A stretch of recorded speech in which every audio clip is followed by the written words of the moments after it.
going on, guys? I'm pretty sure I just set the record for surface area of radiators in an NZXT case. If anybody from NZXT is watching, please confirm. I was finally able to mount my 360mm radiator up top, but I wasn't able to mount it with each screw going through the fan into the radiator. I had to use an offset mounting mechanism, so only these two screws right here and these two screws right here from the fans go into the radiator. I wasn't able to put the radiator all the way back. It really wouldn't have mattered if I didn't even use a fan here. The compression fitting would have clashed up against that place on the motherboard. So yeah, I'm pretty happy with how this turned out.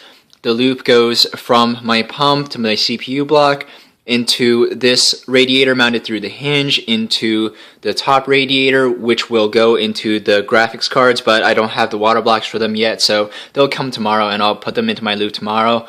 And then they'll go into the bottom radiator right there and then back into my reservoir. So I'm just going to say that it's a really good time to be a PC gamer, whether you're an Nvidia guy or an AMD guy. My next step is going to be mounting the water block onto the graphics card, and in this case I still have enough room for graphics card clearance even with the radiator mounted through the side. Some of my subscribers have expressed a concern that I was going to be blowing hot air onto my components, but the temperature differential is still going to be favorable relative to the PCB temperature. Obviously it's not going to be room temperature air, but the delta T is still going to be negative.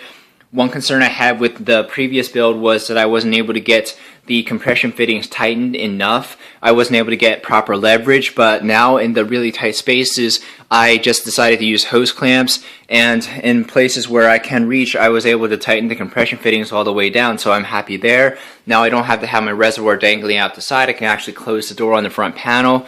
So yeah, this was my video to keep you guys in the loop. Ha ha ha. Thank you guys very much for watching, and I'll update you guys with another video soon.